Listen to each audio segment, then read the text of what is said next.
Oh,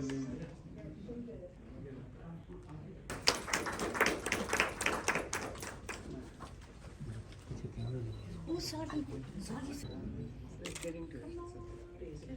Yeah.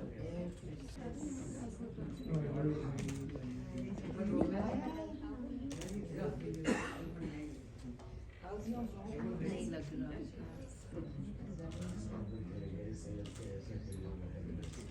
Issue of domestic violence, intimate partner violence, and violence in the home, which within the four corners of a bedroom or a home is very difficult to see the signs of because it is hidden so well. There is a lot of shame associated with it, and the age-old "सह लो, कुछ नहीं होता, थोड़े सालों में ठीक हो जाएगा." So in this backdrop of societal pressure and a society that is willing to change only in parts but not in others, how do we end domestic violence?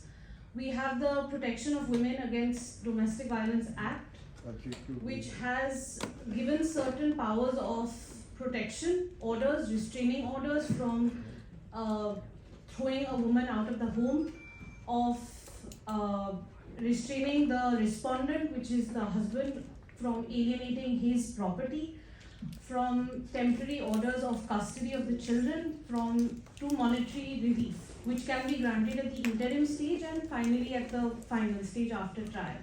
So in this light, today I'd like to first start with Justice Mukta Gupta, who relief under that.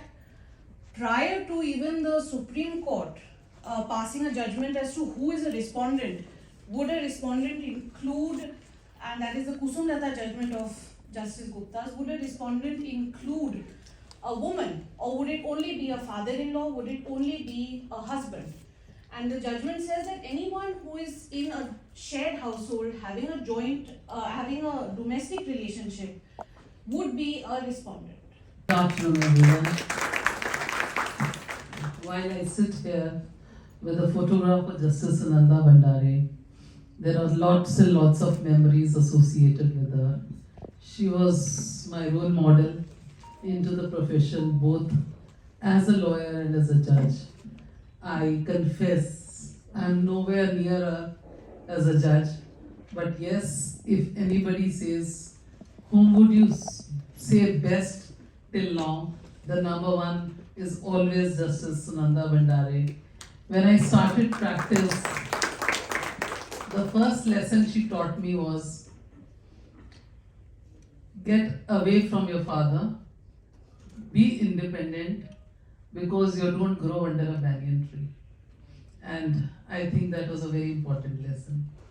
The second lesson she gave me was, even if you go for an adjournment, be ready with the brief. I think the second lesson is what made me excel in the profession. And everybody would say she's always prepared with the matter, and probably that is what gave me the recognition. I wish, and this is what I tell each newcomer, follow these two mantras, work hard, and the success is yours. Domestic violence, a very easy and a very difficult topic. Very easy because we all have become so used to seeing it that often it becomes a part of the family. People don't even realize that what is happening is domestic violence. It is actually the misuse of power by one adult in a relationship to control another using coercive methods like physical, emotional, sexual violence, insult, and economic deprivation, etc. Since predominantly domestic violence is aimed against women in any relationship, with a minuscule percentage of men experiencing the same. I don't say that they don't, they also do, but a very minuscule percentage. Laws have been enacted to protect the women from domestic violence as in India. The definition of domestic violence is very wide, and any form of physical, emotional, mental, economic abuse falls in the said category. Cultural mores religious practices, economic and political conditions have been some of the reasons which have initiated and perpetuated domestic violence. The prevailing thought that a woman is a weaker sex who is dependent on men for all her needs is the underlying cause of domestic violence.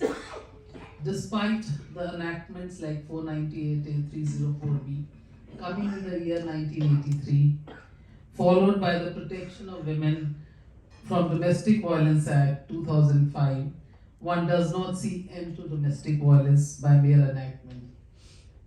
And one of the enactments, if you go into the court, nobody calls it a PWDV Act, they say Domestic Violence Act. So I always say whether it is an act to perpetuate domestic violence or to protect. So by the name itself, it has become Domestic Violence Act, DV Act, though it's protection from domestic violence. 42, providing just and human conditions of work and maternity leave. These rights are a far cry from reality.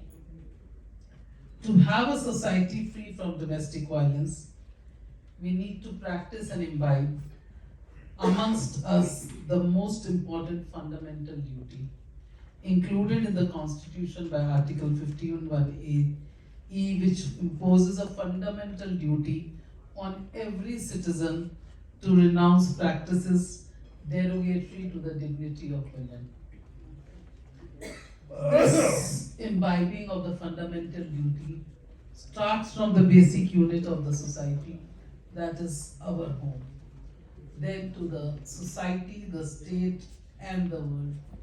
But let's see, in how many houses, how many households do we practice this? Take for example, if there is a choice due to financial constraints, whom to teach, whether the girl or the boy, the choice is always the boy and not the girl. I am not talking about that 10, 15, 20% of strata which treat their daughters with equality. Probably the majority sitting over here belong to that. But when we talk about that 80 to 90% where they say लड़की तो दूसरे घर चली जाएगी, लड़का तो अपने घर का ही है, तो सब कुछ इसी पे इन्वेस्ट करना जरूरी है, चाहे वो पढ़ाई में पैसा हो, चाहे प्रॉपर्टी में हो, चाहे किसी में हो. We always talk about women empowerment. But what do we understand by women empowerment? We feel that women empowerment will be an end to domestic violence. Women empowerment is not merely that the women get educated and they start earning. They get empowered when they are in the process of a decision making in the family, in the society, in the state, and in the world. Not every earning woman is an empowered woman, and not every non-working woman cannot be said to be not empowered. Many women who do not earn still have a good say in how to handle the finances of the house. They are truly the empowered woman. Whereas when you deal with domestic violence cases, it is not that women who are educated and earning do not come to the courts. The reason being, the mindset still is there that she will earn. That is an additional aspect a woman has to do. But she cannot not do the other activities which she is supposed to perform, that is all the household chores, looking after everybody's requirements in the house, and still be the obedient one, where she comes, gives the money to the husband, the father, and then the same is spent by them as they will. When we say women empowerment, we don't say that it gives the luxury to the women to while away with the money, but the fact is how an investment is to be made, how it is to be effectively used, what is to be done in the house, how the household has to be carried out.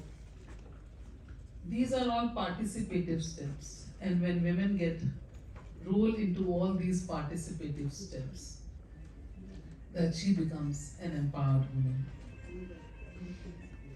We talk about bringing end to domestic violence in the society, but whenever there is a crisis, the worst form of violence is faced by women. We have seen the pandemic, and during that period, the domestic violence rose to enormous numbers. Every time and every day, there were a number of calls to the helpline seeking help. Women are the first to be thrown into sexual trafficking and face all kinds of sexual abuse. The Protection of Women from Domestic Violence Act was enacted to minimize the cumbersome position of law, be it procedural or substantive, to protect the women from acts of domestic violence. The legislative intent was emphasized by the Supreme Court in Indra Sharma's case, stating that DV Act is enacted to provide a remedy in civil law for the protection of women from being victims of such relationship and to prevent the occurrence of domestic violence in the society.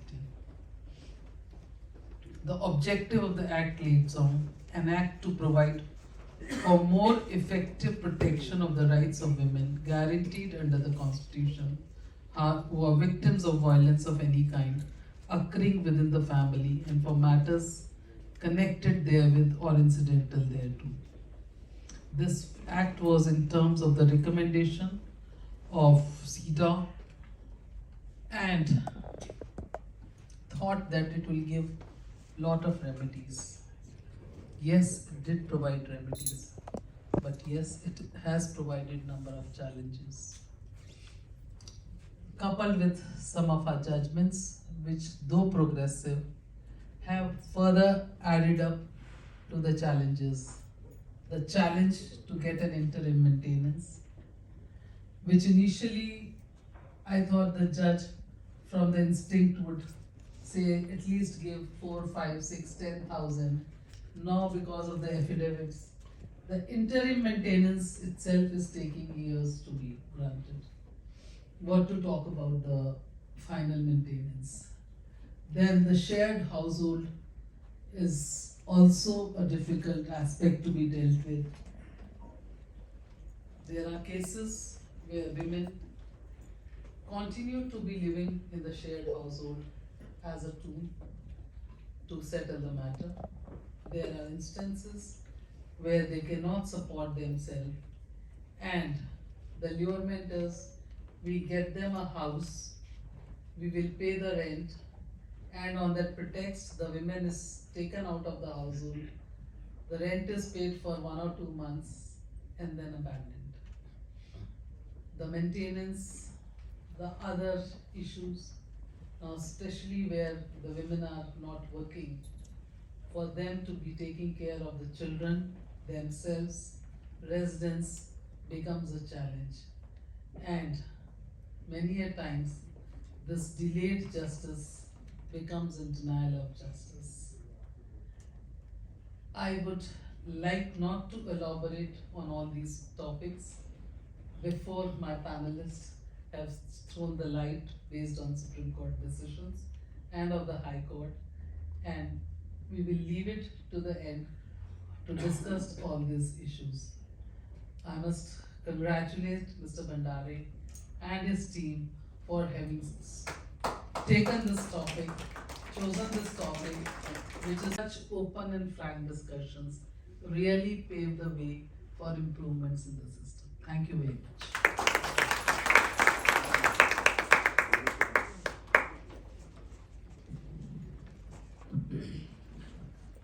I now request Ms. Pinky Anand to give her comments.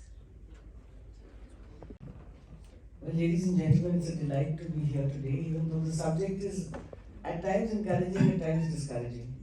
Because when, as Justice Gupta said, you call the act also domestic violence, the question is what you are, of course, talking about is prevention or alleviating the pain that comes along with the situation of domestic violence rather than domestic violence itself.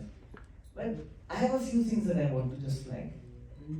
I am not really taking through a discourse, but I am trying to compare a time when we came across a society which didn't accept in any manner that domestic violence was wrong. So you do talk about the time prior to point of history, and I can share just a couple of episodes with you where prior to 1983, because that was the turning point of domestic violence and it becoming historically something that is recognized. And even before I go there, what I want to flag is the fact that I think women empowerment, what Justice Gupta was talking about just now, and the context, in fact, of the narrative, the Justice Sunanda Bhandare Foundation, Murli, Manali, Shreya, all of us who partake of this, the fact that the narrative is out in the open is one of the most significant features. And I think law ultimately tends to go in line and online with that entire phenomenon and to make it something which is to be talked about rather than brushed under the carpet. Because generally speaking, we do tend to brush these subjects under the carpet, particularly when we are talking about matrimonial relationship, because initially it was matrimonial relationship. I'll come back to that point in a little later. But coming back to pre-1983, so you had matrimonial relationship as a kind of private space, no intrusion from the public, no interference by the state, no recognition of anything that took place within the four walls, and it being left was going down to the university, and on a rickshaw, somebody was beating a woman. We of course didn't know the relationship, but we stopped the car and said, "What are you doing?" Isn't very BVM. So I mean that is a kind of society that we at least have grown up with, and some of us have, some of us of course are much younger, and happily have not seen that time. And similarly, I'll talk to you about even 1983 and post, when 498A came around. So when 498A came, and there was a case just in South Delhi, one of the premier localities, wife was beaten, assaulted, physically violated, and the police was called in. This was after the acts had come into being, the sections had come into being. And the police said, "But ye kya galat hai? This is nothing wrong with this. Husband ne mara hai, to theek hai." They hardly come to know about the law. Today, fortunately, we are not in that frame of society. We've come to a society where we've recognized 498A and 406 came in 1983 and 1986. And of course, it was linked ultimately to the major concept of dowry, though. I must say 498A, the criminal offense which came, linked everything to dowry. So any of the complaints which came there, everything said dowry and misappropriation of dowry and giving of dowry and asking for dowry and demanding for dowry. But that was a criminal offense which came into being because ultimately you wanted to punish people who had committed an offense. The offense was done, over with and taken care of, but you punish somebody for something wrong that they had done. That wasn't enough. Now again we came across situations. We do have something called the Code of Civil Procedure. Most of us here are lawyers also, or have knowledge of law. The civil procedure does have injunctive reliefs which are available. So you can ask for injunctions, and at least I did for somebody a couple of matters where we got civil injunctions in civil procedures prior to Domestic Violence Act of 2005, where protection was given for the woman to continue staying in the residence, not being beaten, not being thrown out, and each of these corollary situations. And why that is relevant today. So why 2005 became so historic? We did need to have a preventive law in place. Something which could prevent a woman from being made destitute, thrown out. You have similar kind of provisions in 125 CRPC, for example, for maintenance. You wanted a law which didn't necessarily entail a divorce. You didn't want to go for a divorce. You wanted to be retaining that matrimonial relationship, at the same time protecting yourself, protecting your children, and being able to survive. So you had three crucial features. One was injunctive for being thrown out, because you didn't have a residence. Women, generally speaking, it's a very general statement, didn't have sufficient wherewithal to have the necessary resources to be able to live on their own. That is financial, of course, dependence, and which has continued on by and large even as we speak today. So that was one of the principal features. The second feature was children, because that is another tool, coercive sometimes, to cause the other side to actually compromise in a situation, and particularly a woman, if the child is not allowed to be retained by the mother. It's again, we're talking about a gender statement here, but it is that way. And the third ultimately is compensation or maintenance. In fact, maintenance more than compensation. You do need to survive. So each of these three features by and large form the sum and substance of the Domestic Violence Act of 2005. And I know that when it came around, we were thankful that you could have a preventive mechanism into place. Because where would you go? You had one window for these reliefs. Now, of course, as Justice Gupta has said, there is some part of it which has gone down the drain to the extent of delay, down the drain to that extent. However, we are always confronted with these situations. So when we want to do, we talk about the rule of law. We want to give available for all litigants, for lawyers, for society, to give due process of law. But somewhere down this due process of law, we do have to give effective recognition to the factor of destitution or unavailability of sufficient resources for a particular gender, in this case women, to be able to sustain themselves. So that speedier justice, Justice Gupta is doing something about, and hopefully we'll be able to do something more to alleviate. One of the thoughts, by the way, that was floated, I don't know how far we can carry it through, is to actually, at the first instance when an application is moved by a woman for maintenance to be granted automatically without further recourse, subject to other variations, because today's survival is the question. But I leave that open. I'm not so sure how much we can sustain this, how much it is feasible. We have a diverse society. We extend from poverty to richer, to the richest. So what is sustenance needed? How much sustenance? But definitely the factor of some sustenance being provided outright while any proceedings are taking place is a must in today's society, and we can't dispense with it and leave it for another rainy day or something to come across. So again, on the question of the applicability of Domestic Violence Act, so on a little lighter note, I do remember when we were talking about to what extent the Act extends, 2005. And 2005 extends to mental, financial, emotional, physical. And it includes almost the entire gamut. So I remember Mr. Soli Soramji's comment. He said, if you call your wife fat, is that domestic violence? And possibly it is.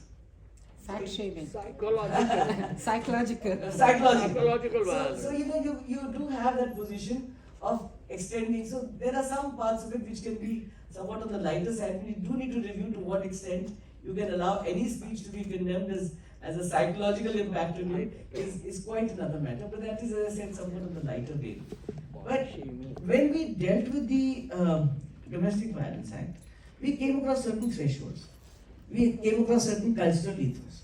One of them, which was mentioned in the passing by Justice Gupta, was shared household. A shared household has been an essential feature. But what do you do with a country like India? You have a house which is owned not by your husband, not possibly even by his father, maybe by his grandfather or his grandmother. And you have a situation where an entire household is living, where you have maybe 3-4 sets of hierarchies and lineages into what is there. So what is my right may be infringing on somebody else's right. What is mine to live may be denying somebody else's right to live. And particularly you have also the same context, the Senior Citizens Act and the conflict between. I'm just flagging some of these issues because it's become relevant to today's society. So you have women who are wives, you have women who are mothers. You have possibly deprivation of both at different levels. So, I mean, there has been some judicial recognition of each of these features. And an attempt has been made to try to translate that into active reality. So, right from the period of Taruna Batra, which dealt with shared household and protection almost in any circumstances, you've come to Neha Ahuja's series today, which kind of goes into a slightly diluted realm facing actual realities. Because you do have to deal with it. That is why they always say any kind of matrimonial law basically emerges out of a factual scenario. Law, as it's understood, has to be translated in the facts of the given case. To what extent there is deprivation, to what extent there is right, to what extent there is a relationship, and incidentally, that is the other platform where, in fact, Domestic Violence Act has worked well, and I thought I would just flag that. A live-in relationship. Now, the only law which recognizes live-in relationship effectively, as on date, what goes further we can't say, but does happen to be the Domestic Violence Act. And that is because of the wide interpretation and the realities of life. Now, the question is not of judging whether this is acceptable, not acceptable, it is there. And the question is, do women suffer because of live-in relationships? Yes, they do in similar fashions to a relationship of a marriage which is akin, or a live-in relationship which is akin. So what, in fact, the courts did from time to time is to review these issues. So much so that in Khushbu's case, which had nothing to do with live-in technically, But she had made this statement about live-in relationships in Tamil Nadu. She was prosecuted in 21 cases. I happened to plead for her in the Supreme Court and represent her there. So that time I remember when this entire discussion became rampant all over the country about the rightness and wrongness of live-in relationships. And the Supreme Court, though in a different context, said we do recognize the fact that this is existing in today's society, and where a live-in relationship is akin to a marriage, that means you have a permanent kind of relationship. It's not a one-night stand. You do have an existence such as that. You represent yourself in public as being similar to marriage or akin to marriage. In each of these situations, and Lata and other judgments, of course, came into being. In Justice Karju also in one of the judgments came with this proposition to see if you have such a relationship, protect, because the entire concept of Domestic Violence Act was protection, and therefore we had the liberty, because of the wide ambit of the act, to provide such relationships protection within the gamut of outside marriage. Of course, we are going from one forum to another forum, and now more and more human dignities and individual liberties are being discussed across border various platforms and other fronts too. And as we speak, of course, the Constitution Bench is hearing on other issues. This is not to do with domestic violence, by the way. I'm just saying relationships. So therefore, the question is, you have relationships, how do you protect them? And therefore, live-in relationship itself became recognized within the Act. And what the Supreme Court said, for example, in Khushbu is to live for mutually living together by adults is not illegal under law. What is not illegal under law is lawful.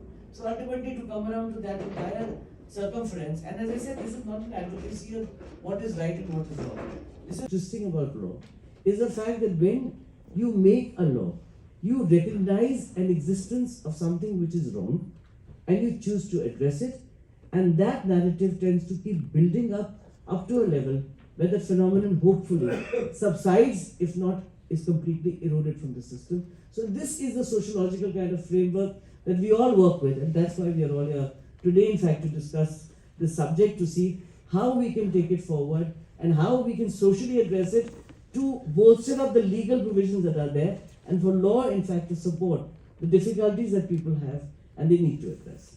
Thank you very much. So I was wondering, it's quite an open-ended subject. When we talk about ending, first of all, domestic violence is not just confined to the aspect of providing of a residence or monetary relief or custody, but there is actual physical abuse which is also covered under the DV Act. So let's go back a bit. Way back in 1800s, women were, now this is where the domestic violence concept's coming from, and I'm narrating this because I think when we talk about ending domestic violence, we must see where its roots are. So unless and until you don't deal with the roots, you're never going to end this particular malaise that afflicts societies across the world. India is not the only part where domestic violence occurs. It happens everywhere, and countries have various data. Going back to historical times, whether you look at Europe or you look at other jurisdictions, but then Europe was the first place to recognize it and all. So until 1920,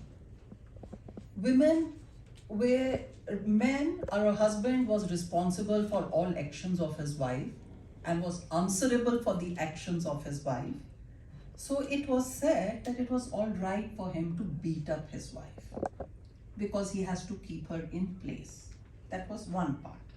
And William Blackstone notes it in his records in 1800. So it was all right for a man. And the second part of it was women were essentially treated as chattels, or that they were owned by their men. So if they were owned by their men had a right, just like some time back, Justice Gupta said, "Meri bibi hai, main jo bhi kar lun." And this is a historical concept. So therefore, when I say ending domestic violence, let's see where the beginnings are, where the roots are. So this was recognized well before 1920 in England, and for first time when the ban or it became illegal to beat up your wife was 1920. But we took a very long time. because CEDAW came about in 1994, the Beijing Convention happened in 94 and 95, before that you had CEDAW thereafter, but our Act on Domestic Violence came in 2005. So when we speak ending domestic violence, I think because we say it's elimination of discrimination against women, ending violence, I think the first thing for us is to start at our education. Now, I'm not speaking like a lawyer. There's a lot of law that has been said before me, but let's look where we have to go. We recognize it as an offense in the criminal side. Our act mostly covers the civil part of it. But how are you going to cover the part which comes back from a historical perspective? You cover it when you recognize the factum of its existence, which you do in law, take it down to the schools and make your sons be more responsible. So have a curriculum that teaches women what are their rights, number one, and the fact that they should stand up for their rights, and at the same time educate the young men in the school that look, this can be an offense. So there is a need to introduce a limited legal curriculum in schools, whether it's worked on a social model, whatever it is. That's one topic. Now, I was on the aspect child custody and so on and so forth. Most of it is treated as civil, but it does cover the physical violence that takes place within the four walls of a house. Now, let's compare the two jurisdictions. US has a lot of reporting on very large segment of physical violence happening in the families, whether they are relationships or their marriages. And the reports, they say that their police is also very slow to respond, does not want to take up issues which deal with people in a matrimony or as couples. The responses are slow, and very often women suffer hugely. Maybe they are actually assaulted by the men, they suffer or they die or whatever, but the response is slow and the police does not wish to interfere. If you look at large number of complaints which are filed under the DV Act, and I can tell you this as a lawyer, but I'm not talking, I think my colleagues here may be much better than this because I look at them when they come to me at the Supreme Court level. I find a very standard form wording of the complaints. I was beaten up, I had a physical abuse, now the new trend is to add unnatural sex into it, etc. You know, the saddest part is that while eventually the relief is for maintenance, the relief is for custody, the relief is for residence, but the complaint does contain a substantial part which is not specifics very often on a physical abuse, but say that I have been abused. But I have yet to come across, and I think Justice Gupta or my colleagues here will be better people to say, have the courts really looked at this part of the physical abuse or passed judgments or addressed that physical abuse that takes place in the four corners of a house, inside the confine? I have not come across many, maybe they have, but I in my career have not seen. So what happens is, the complaint does record that there is a physical abuse. Maybe the narrative is lacking, but I don't see a judgment what happens to take the man to task or to deal with it to its logical conclusion on a physical abuse. Now, you may give her a residence because you recognize she has a right of residence. Monetary relief, one of the biggest drawbacks in the legal position today. I'll end it very soon because I know there is a time issue here. One of the biggest issue that crosses us is we have no defined system of looking at what the matrimonial assets are, dividing them at the first instance on a rough, ready estimate, and then deal with the niceties later on. So we take a protracted time, and a woman who is in urgent need of that money, whether she claims it under a maintenance, alimony, or you call it under the DD Act, the thing is the same. She will very often, on instructions of a lawyer, not on her own, embellish her case. She will embellish it to bring in all kind of allegations, including allegations against the members of the family, everything, take the matter to a point of no return, only and only because she needs the money.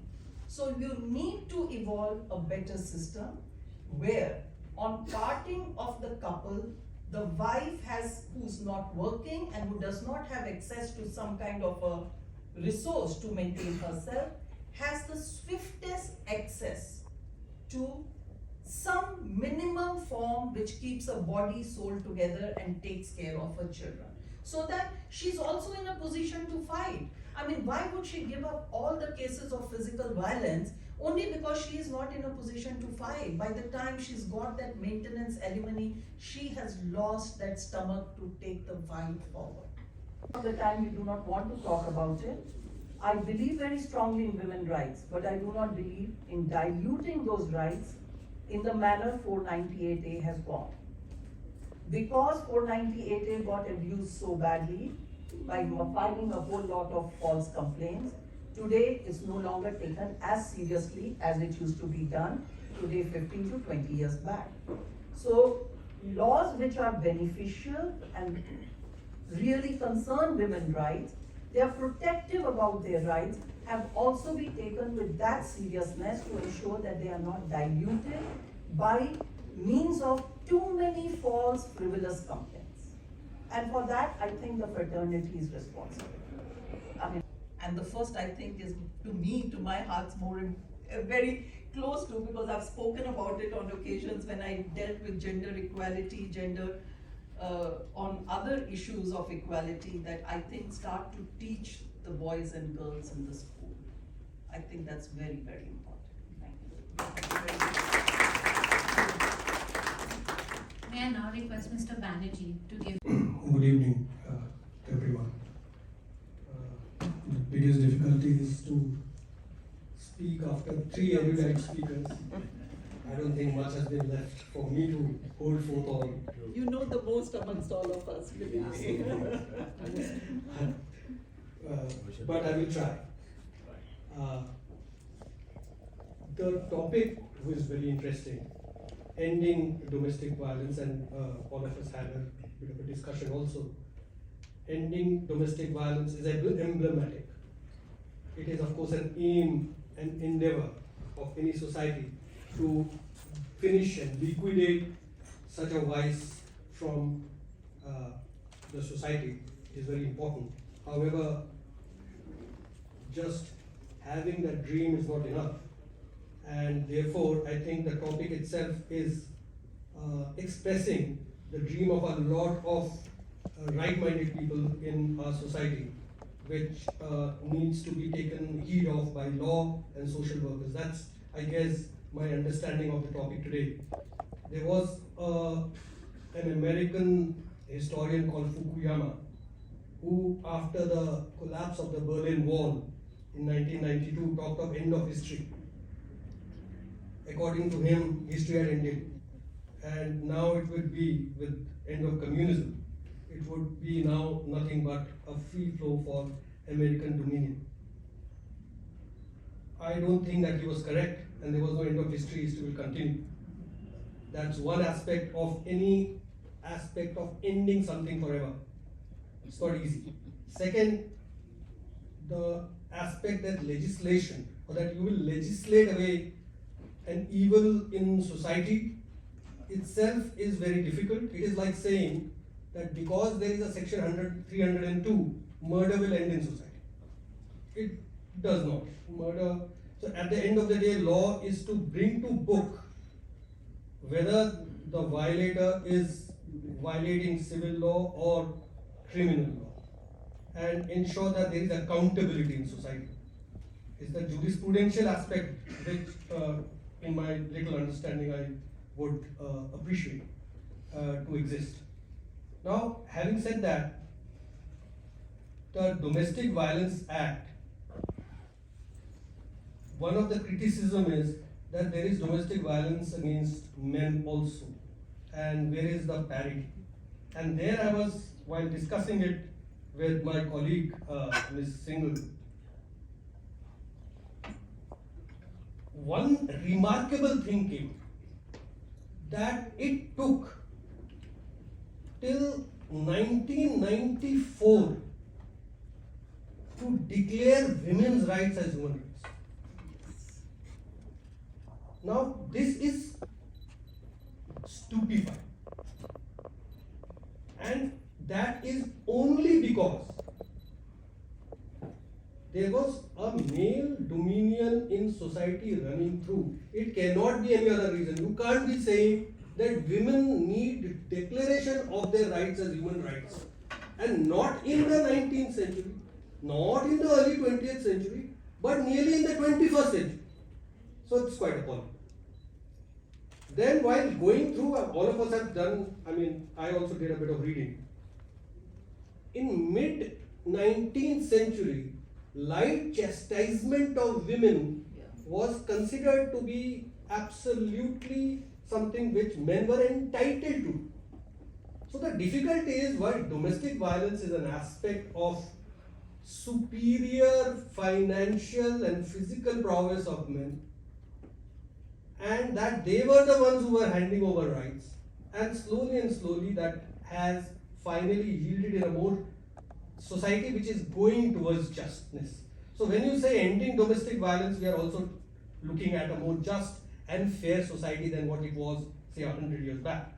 So no doubt men will have to take that responsibility, and men will have to do justice, and they will have to accept that predominantly domestic violence is a problem with men inflicting it on women. There is no doubt about it. Now, secondly, this enactment starts from the 1970s, when CEDAW came into effect, and then Vienna, and then of course Beijing Declaration, and then within 10 years of India signing it in 1995, in 2005 we had this enactment. It came in 2002 first. But it was never called, I was just thinking about it, why was it not called Prevention of Domestic Violence Against Women Act? Why was it Protection of Women Against Domestic Violence? Why not prevention? And I think it was a humble endeavor of the legislature that they will, at best, they can protect women. They can't prevent it. So this enactment, the nomenclature itself is very interesting. A lot of things have been said, but was the Domestic Violence Act, like this 2005, is a modern enactment. There were many enactments earlier. There was 125 existing for the longest time. Then Hindu Marriage Act had section 24, all that. There are so many other provisions. Civil law also had certain remedies, as Ms. Pinky Anand also held forth on. Was it reinvention of wheel? Was it required?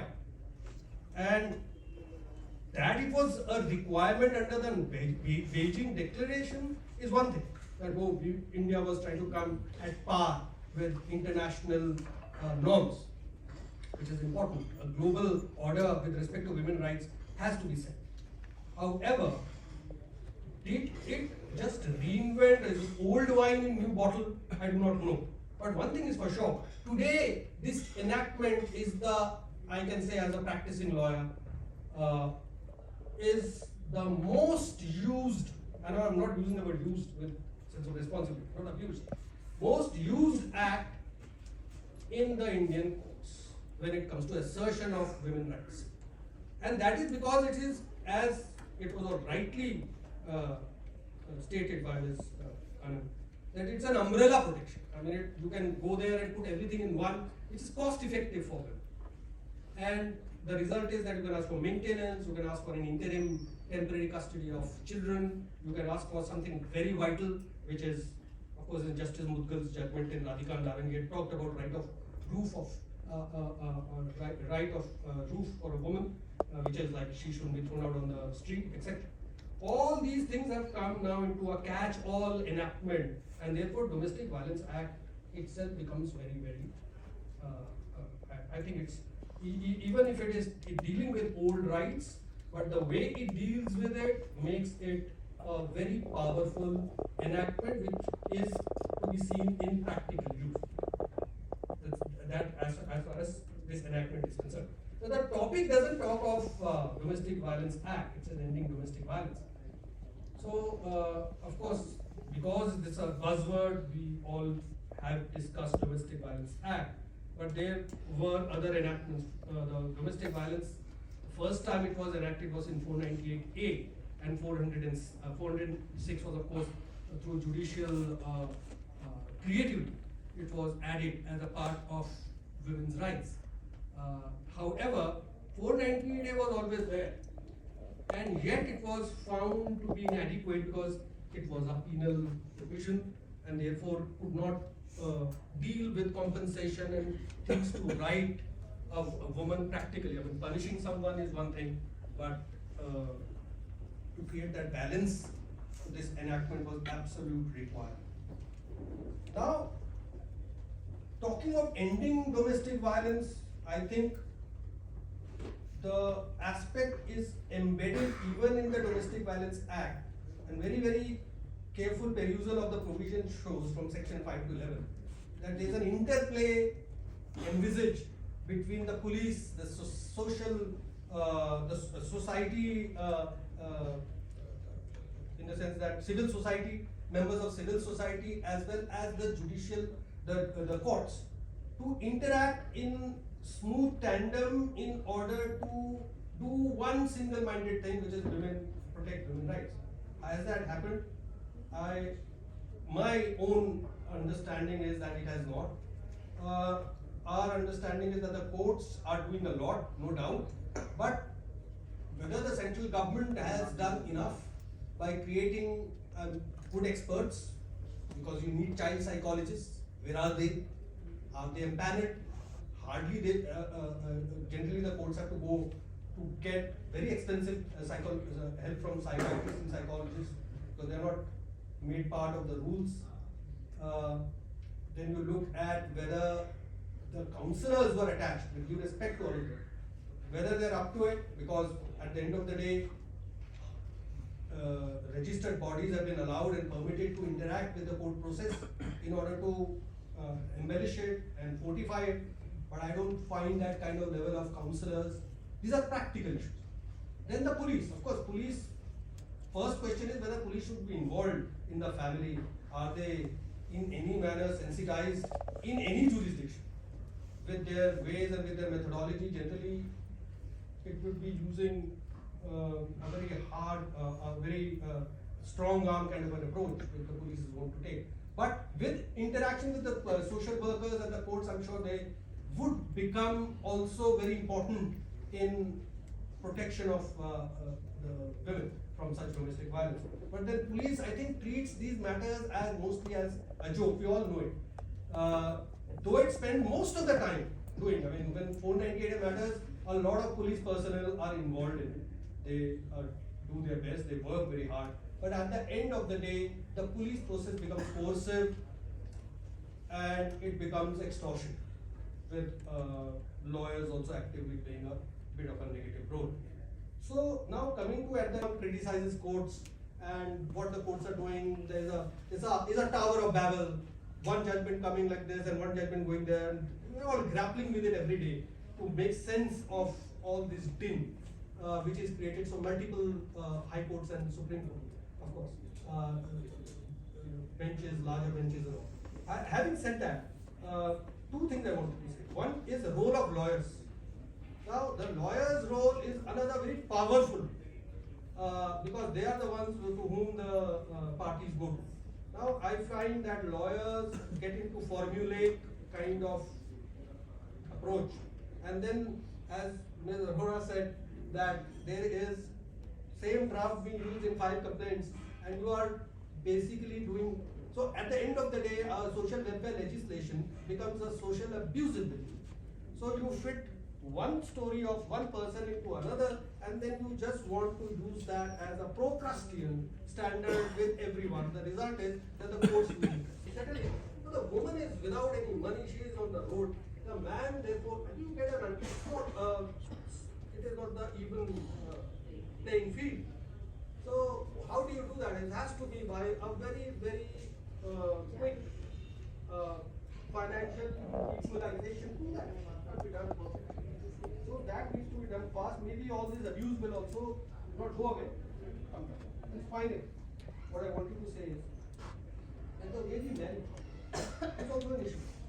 Then we have threesome, lots of money being given, there's dowry prohibition. 30% of the provisions in the Domestic Violence Act emanate from the entire thing of the wedding. I'm not talking about marriage. The way we commit, it's expensive, ceremony, all these things. So we need to see whether how ostentatious we want to make. Also, so finally, this is what I wanted to say, and the other topics, the other 2-3 topics are there. Shared household is very important. Monetary compensation is very important. Preeminence of right of residence is very important, which S. Vanitha, the Honorable Supreme Court, had already underscored it. And even if it is a Senior Citizens Act and there's competing rights, still there will be preeminence to a woman's right to shared household. All these things are happening. It's very, very exciting, this field. With that, I want to say that we are going in the right direction. We need some improvement, but I'm sure it will come. I'm very positive. It's the right legal language, but I want to make 3 observations. The one is some senior lawyer said in a lighter tone about can the wife be called fat? She certainly cannot be called fat, because body abuse is also a violent act. So I hope, and I'm saying it in front of a judge so that it's taken in your next case you take it. The topic seriously, more seriously. The second one is that very often we forget that physical violence has nothing to do with money at all. The rich also do the same thing as the poor do. And the third thing is that it runs in the family. The son has seen the mother being beaten up black and blue and red. The father has seen the grandmother being handled the same way, and they think that's the best way to control a woman and the easiest way. Because we consider our husband as gods. So you can't dare a god over there. That's why. And I think that is what we have to teach along in the school to the men, to the boys, that please respect a woman, and a girl, that your husband is not a god and not the end of you, because today's girls are all becoming economically independent. And the third thing is that I feel after listening to you that the laws make hardly any difference. The same problems are continuing all the time. So what do? I think we have to think, especially people who are connected with the government, that try and find out some different ways by a woman is more empowered. And the law doesn't help beyond, because as you said that lawyers also take you for a ride. How do we expedite the execution of the orders? And also secondly, one of my serious concerns as far as DV Act is concerned, protection, quote unquote, that section 31 is not taken too seriously when the protection orders are violated after they are passed by the perpetrator of the crime. So I would be very happy if... One of the most empowered women around, raising some of the most critical questions. No, lawyers actually are not that bad. I know that Prasenjit and Meenakshi If you have to led say me to that believe you're, that. if you have to say that you're not bad, what does it say? No, I was coming back to you. Could have been better. That's true. But having said that, what I was really coming to is this, particularly the last one that you said, Sunanda. So to say this, that violence is still continuing, therefore acts make no difference, that's incorrect. Because what happens is when you have laws, then you have people coming to make complaints, those are the complaints that get recorded. Otherwise, they were never recorded. By and large, reporting and non-reporting are the critical issues. So reporting is important, brushing away under the carpet is not. And therefore, we need to address it in that light. They have made a tremendous difference. But wishing it away altogether is something that we all wish. But I'm afraid that law definitely is there, because crime will remain, etc. Those kind of statements So it really is not possible to kind of do away with that. On the other fronts of this body shaming and others, to some extent you're right, I have some reservations on that, but I'll just leave it at that. I mean, it depends how you look at it. There's always a context. Mental and psychological statements have to have a little firmer bearing for it to be sustainable as a cause of action, to go into court. But the minute you change a relationship from being a personal equation to a situation which goes to court, you change drastically. So that's all I have to say. I mean, I however leave the situation open and fluid to the extent of where it is. So, I mean, body shaming is another aspect. Now, body shaming should not become the subject matter of yet another law, if it isn't already so. It should be so. I mean, I really think we should leave some things alone and modify it and curtail it to that extent, because you're trying to deal with a situation which is far more acute than this kind of superficial statement, which may not be good socially, but doesn't require a legal redress. That's all that I want to say there. What Rachna was asking while we're at that, and if I may address that also, is how to make this process speedier. That is in fact The execution. Yeah, the process execution, you're right, and the protection. Now, And 31. yes, protection order being executable by 31. Now, 31 is the only criminal power under the Domestic Violence Act. And yes, to some extent you're right, because what has to be done is, since it's the only criminal section, the idea is that you provide the protection. If violated it, then you bring it into the law, criminal domain law, so to say. So yes, the seriousness of it is something that is to be taken rather importantly, but I'm afraid at times, at least I see, I don't know if Prasanjit or others may differ with it, I don't see so many people ultimately going through to try to take this issue up at that level of Section 31. So really litigation you seem to find is more prior to the stage of Section 31 than after, but it has to be taken seriously and action taken. Definitely there is no ambiguity on that, and I think we should have some kind of further order which goes along with 31. I'll tell you why. Because 31, for example, is you violate an order, you have criminal action. If you have to have criminal action, the due process of law then kicks in. That due process of law means the entire process is diluted. So you might need to kind of put again another stretch there to provide for relief there and then. I have an order in my favor, I can't be thrown out. I am being thrown out or I have been thrown out. I go for 31. What happens? Again, another process. In the meantime, I am out. There should be some adequate provision for immediate restoration, so to say, or protection that this act will not Later be. on, you said despite the enactment, there doesn't appear to be a lot of improvement. I think the answer was given by Mr. Banerjee, who said 302 murder is on the statute book, but still that doesn't mean that the murder will not be committed. Right. The only thing is it started being recognized, and once it happens, there is a protection, there is a remedial action. Prevention, as I said, has to start from our basic unit. We generally tend to put it in the schools. Schools are secondary. You rightly said that the child sees the mother being beaten, the grandmother being beaten, it becomes a norm. So when this civilization starts at the home, we need an act. So the education should start from the house. The role model is always the father, the brother, the grandfather, the grandmother, and the mother and the sister. So that basic unit. It is Salman Khursheed and all. So this is a very good topic. But ending domestic violence, we have to find out the root cause of the domestic violence. That is the first thing. Because if we don't find the root cause, we can't end it. And with the domestic violence, it is not happening in one society or in one age group. It is happening now in every age group. I am handling many cases as a mediator. I know this is a thing, and we have to change according to the society as well. America changed it. There is also domestic violence, but they changed it with VAWA, VAWA, Violence Against Women's Act. In that case, even a husband, even a man can report against the wife. And in that case, the cases are coming down because domestic violence is the root cause of divorce.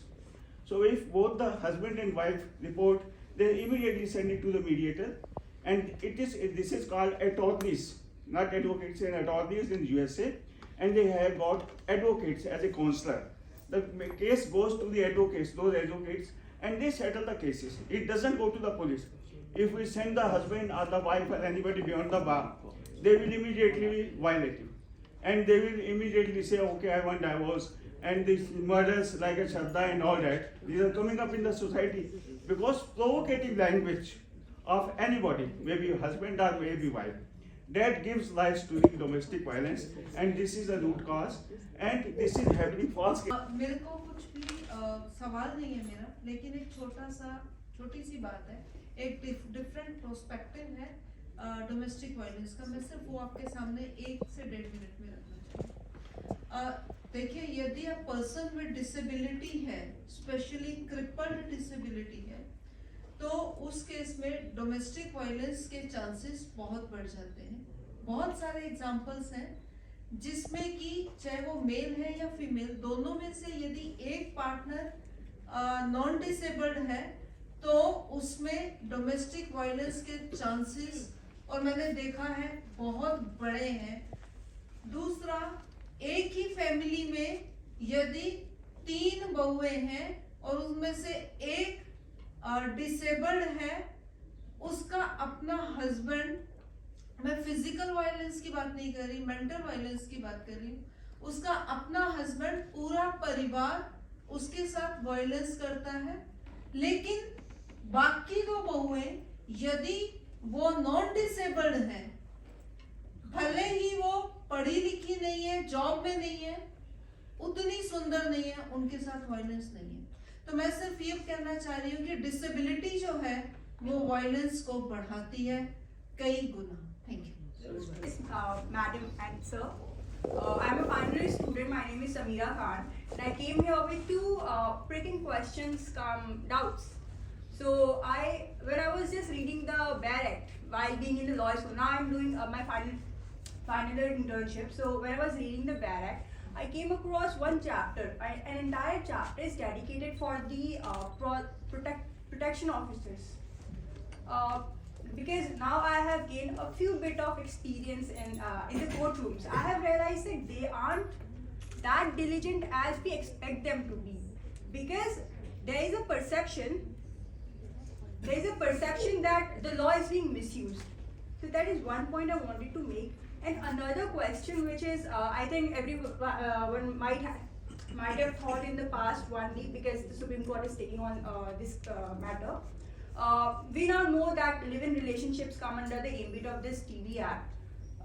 There are matters, there are certain sort of relations which are not between heterosexual couples, but nevertheless I wanted to ask, can the scope of domestic violence be extended in a way that those homosexual couples who are living as partners and having the same sort of relation as that of marriage be included into it? And in fact, there is connected to the protection officers are two provisions. One is the DIR, the Domestic Incidents Report, and the second is 30, which is that they are public servants. Huh?